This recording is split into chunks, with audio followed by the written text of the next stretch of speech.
When night falls over the glowing streets of the city, most people feel safe. Glass buildings reflect the world in sharp detail. Cameras catch everything. Light pours from every window. It feels like nothing can hide anymore. And yet, there are things that don't leave shadows. Things that happen in the blink of an eye, without violence, without sound, without even a scream. Things that erase reality like a smudge wiped from a mirror. There is a story, or rather, a string of stories about people who were caught on camera and then were not. Not disappeared, not murdered, but unmade. It began with a bus station. November 2018, St. Petersburg. Cold, busy, just past rush hour. A man steps off the curb. Mid-30s, wool coat, briefcase. Normal. He looks at his phone, waits for the crossing light. Then something shifts. Not in the world, in the footage, frame by frame. He begins to move again, but something is missing. His face, not blurred, not glitched, just gone. In its place, smooth skin, no eyes, no nose, no mouth, a blank mask of flesh. The man doesn't react. He walks across the street, disappears into the crowd. At first, software glitch, corrupted data, privacy filter malfunction, until it happened again and again. 3 more incidents, 2 weeks, different streets, different cameras, different people, but always the same pattern. They appear normal, they are alone, they pause. And then, frame by frame, their identity slips like fog from a mirror. One case was streamed live, commuter train feed, over 300 passengers watching. A man stood by the window, his reflection visible, then not. He vanished from the feed. But not suddenly, gradually, as if erased in real time. He never exited the train, but he was never seen again. His belongings, untouched. He stood up, walked to the next car, and did not appear on the next camera. From there, the reports grew. London, Toronto, Tokyo, each time, footage, a person, a pause, a blank, then gone. No one ever turned back, no one ever screamed, no one ever ran. Then came the woman in Prague, early morning, walking down an alley. She stops, looks toward the wall, then upward. The camera freezes, 3 frames. When it resumes, her face is gone, and her shadow is facing the wrong way. Some blamed facial recognition AIs, image processing errors, overfitting neural nets. But none of that explains. The reflections bending inward, the audio static that sounds like whispers, the lights flickering at the same instant. Others turn to folklore. In Slavic myth, Bezliki, the faceless, watchers that appear at moments of existential fragility. They don't speak, they don't harm, they only take. Not spirits, not gods, just something waiting in the frame. Could it be the same? Or something else? A neurological weapon? A glitch in perception? A test? A presence? Something that doesn't erase you, but rewrites you, only when you're seen. Here is the most disturbing part. In every known case, no one was reported missing. No names, no records, no families asking, as if the moment their face vanished, so did memory. So what are we left with? Footage, silence, and the feeling that something is living just behind the glass. Not hiding, just waiting for the moment. You pause too long, you glance into the lens, and the world forgets your outline, and in that instant, you stop being someone and become something else. In the months that followed the first faceless footage, patterns began to emerge, not just in how they vanished, but where. Urban places, transition zones, crosswalks, subways, lobbies, elevators, always in between, never in a room, never around friends, never inside a life, only in the blank spaces, where a person becomes just another silhouette in the frame. It was a CCTV technician in Manchester who noticed the hesitation. A lag, not in the footage, in the reflection. She reviewed 3 separate clips, different people, different cities, but in each one, the same quiet deviation. The mirrored version blinked too late, paused, even as the real person walked away, Not a software error, not a visual glitch, a delay, like something inside the mirror needed time to decide. Then came the audio anomalies.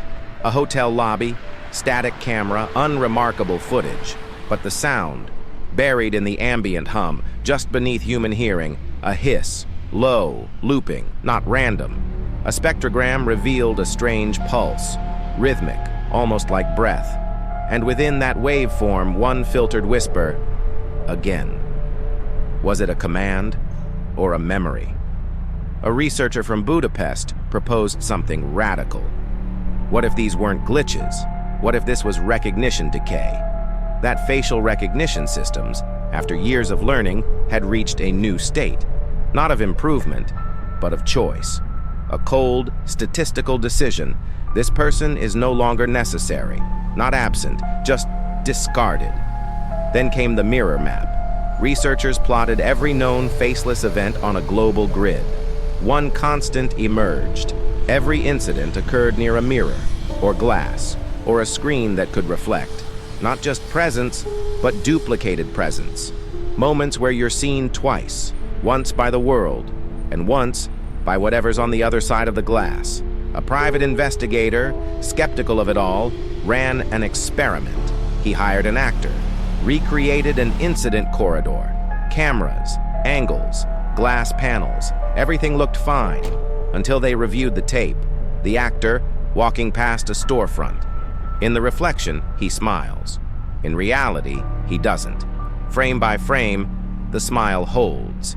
Then, the next frame, the reflection is faceless, and the original walks away, unaware.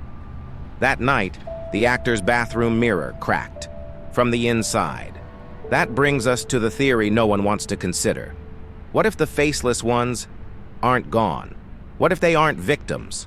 What if they're just elsewhere, not erased, but shifted to a space outside visual consensus, a layer beneath identity, where names dissolve, where presence becomes suggestion, where reflection becomes the primary self? One subway operator in Seoul posted anonymously. He described a woman on the platform, still, calm, late at night. She stared into the reflective glass of the train door. He saw her on the monitor, and for just 1 second, her reflection smiled. But her real face stayed blank. Then the screen blinked, and she was gone. Not boarded, not moved, gone, but the reflection remained, motionless, watching. Some call it folklore. Others say it's a psychological echo, a hallucination caused by overexposure to digital mirrors. But what if mirrors don't copy? What if they watch? And when we pass by too many times, when our data becomes more consistent than our skin, something else learns the rhythm and steps in. So now we hesitate. In elevators, in phone screens, in late-night storefronts. Some of us tape over mirrors. Others stop taking selfies. We tell ourselves it's superstition. But secretly, we're just waiting for the moment the reflection lingers. For that one blink too late. For that quiet smile that wasn't ours. Because maybe that's how it begins. Not with vanishing, but with duplication. And maybe the most terrifying part isn't what's taken. It's what's left behind, still walking the world, wearing your shape, smiling too long, blinking too slow, waiting for you to look again. It wasn't long before people began to fear their own reflections. Not in a theatrical way, not like ghosts in the mirror, but a quiet, growing discomfort. An awareness that what stared back from glass and camera might not be exactly right. Some even stopped taking photos. Others taped over mirrors, turned off front-facing cameras, avoided windows at night, especially in elevators, where the walls could see too much. It was no longer about the stories. It was about a feeling that your face might disappear before you did, and that if it did, no one would remember what you looked like anyway. A support thread appeared on a private forum. The title was simple. Has anyone else seen their reflection change first? The poster described an incident in a grocery store freezer door. He was reaching for a bag of frozen peas when he caught his own eye, and noticed that his mouth didn't move when he spoke. Only the real version of him laughed. The reflection remained still. He blinked. The reflection did not. The smile vanished. Then both versions matched again, and he stumbled away. It had lasted maybe a second, but for days afterward he said he had the same dream. He walks into a white hallway, mirrors on every side. Each one shows a different version of him, some smiling, some crying, some blank. And then one by one the mirrors begin to go dark, until only one remains. And that version of him has no face. Other users responded with similar stories. One woman said her mother didn't recognize her in photos anymore. A man claimed that every selfie he took came out slightly distorted, like his face was being erased pixel by pixel. But the most chilling reply came from a user with a handle that simply read, "Null frame a 33. You think you lose your face all at once, you don't. You lose it in the parts that no one remembers. The way your eyes shift, the pattern of your breath. One day you wake up and the mirror blinks first." Skeptics, of course, say it's all coincidence. Glitches in AI image tools, psychological suggestion, urban folklore born from a digital age too saturated with images. After all, in a world where everyone is filmed, seen, remembered, what could be more terrifying than to vanish quietly, completely without violence? Not to be killed, but to be unnoticed. Still, for all the theories, the phenomenon refuses to settle. It doesn't act like folklore. It doesn't spread like a virus. It simply appears in different cities, on unrelated cameras, with no single thread connecting the people who vanish, except one. Each of them was alone, at the edge of something, a train platform, a stairwell, a hallway mirror. They were between places, as if whatever takes them, whatever erases the face, only waits where the world begins to blur, where presence becomes a shape, and identity becomes optional. A psychology professor in Belgium once proposed a haunting idea. What if, in the constant feedback loop of digital self-surveillance, our reflections, our face scans, our selfies, we've trained the world to recognize us better than we recognize ourselves? And what if, in doing so, we created a blind spot, a place where our identity is so over-recorded it begins to degrade, like a copy of a copy of a copy, until eventually there's nothing left to recognize. One day, the professor's university server crashed. They found a single file left in his user folder.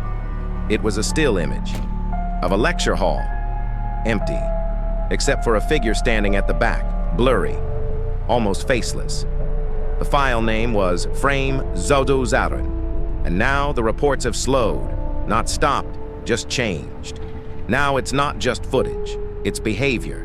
People in cities who pass mirrors and hesitate, who reach for their phone and lower it again, who glance at reflective glass, then glance away quickly, as if they saw something not quite wrong but close. Not a monster, not a ghost, just something missing.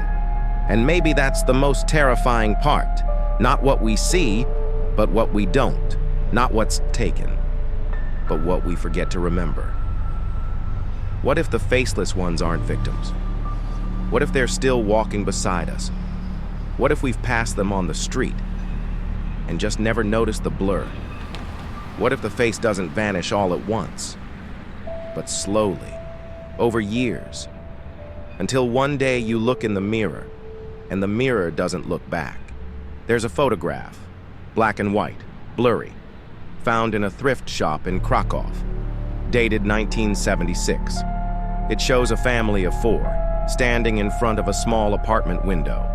3 of the faces are normal, smiling, a bit faded perhaps. But the 4th, the father, standing slightly apart from the rest, has no face at all. Not scratched out, not obscured, just absent. Smooth skin, lightly shadowed, undisturbed. The photo was developed on film, not digital. No way to edit. The owner had no memory of where it came from. But on the back, written in pen, he began forgetting himself before we did. Sometimes the erasure doesn't begin with the face. It begins with the details, the way someone walks, the sound of their voice, the look in their eyes when they're listening. Little things, small truths we rely on to identify each other. And when those details fade, the face follows. There was a woman in Chicago who reported seeing her husband's features blur in a dream, not vanish, just blur. She said he didn't look upset. He looked tired. The next morning, she woke to find him standing in front of the mirror, just staring. When she called his name, he didn't answer. He didn't speak again. He was checked into a psychiatric facility that afternoon. Medical records showed no trauma, no drug use, no cognitive disorder. Only a phrase, whispered once to the nurse on duty. I don't know which version of me they kept. What does that mean? Is there a place where the forgotten parts of us gather? Do our faces drift somewhere just beyond memory? Or are they overwritten, recycled, reabsorbed into the static of a world with too many faces to hold? In 2022, a facial recognition algorithm used at a major airport in Asia was temporarily disabled after a cluster of passengers failed to register. The system couldn't find their features, not because they weren't facing the camera, but because the software returned a null result, as if there was no face to scan. Security staff noted nothing unusual. The passengers passed through, polite, calm, silent. None of them triggered alarms. None of them ever appeared on airport exit footage. And then there's the question of the mirrors. More than half of all faceless sightings, digital or otherwise, have one thing in common. They occur near a reflective surface, a moment of duplication, of being seen twice, as if whatever is taking these faces doesn't need to break into our world. It only needs to find the copy, the in-between, the echo. A researcher named Lucas Valtieri, working on early AI visual modeling, noted a chilling glitch in his experiment. He had created a synthetic data set of facial movements to help train recognition models. One morning, after running the simulation overnight, he found that all faces had smoothed out. Over 10,000 data points. No eyes, no mouth, just expressions without context. As if the system had decided these were no longer necessary. He shut down the program and left his position 2 weeks later. He never spoke about it again. But in a brief interview, he said this: "It's not a virus. It's not sabotage. It's consolidation, a cleanup. We're teaching the system to forget what isn't important, and it's learning very well. So what if this isn't supernatural? What if this is the next stage of compression? As our identities become increasingly fragmented, spread across data points, pixels, profiles, what happens when the system that sees us decides we don't need so much space? What happens when the essence of us is no longer efficient? Do we fade, or are we simply left behind? There's a final story, not in a camera feed, not in a mirror, but in a voice recording. An elderly man called a radio station late one night in Berlin. His message was simple. I think my wife is gone, but she's still in the house. She talks to me, she walks beside me, but when I try to picture her face, there's just a feeling, like something was there, and then wasn't." He paused, and then said something else. So softly the host nearly missed it. "I think she's watching me through the reflection, but it's not her reflection anymore." To this day, no one knows who the man was. The recording remains archived. The host never aired it again, but listeners who remember the call say the strangest part wasn't his words. It was that, for a few seconds before the line cut, they could hear another breath on the call, like someone else had been listening too. And maybe that's the point. Maybe they're not gone. Maybe the faceless ones are right here, sitting beside us on trains, passing by in quiet hallways, watching from behind mirrored glass. And the only reason we don't notice is because we've already forgotten what they look like. So ask yourself, when you look in the mirror tomorrow morning, Will your reflection smile first? Or wait just a little too long?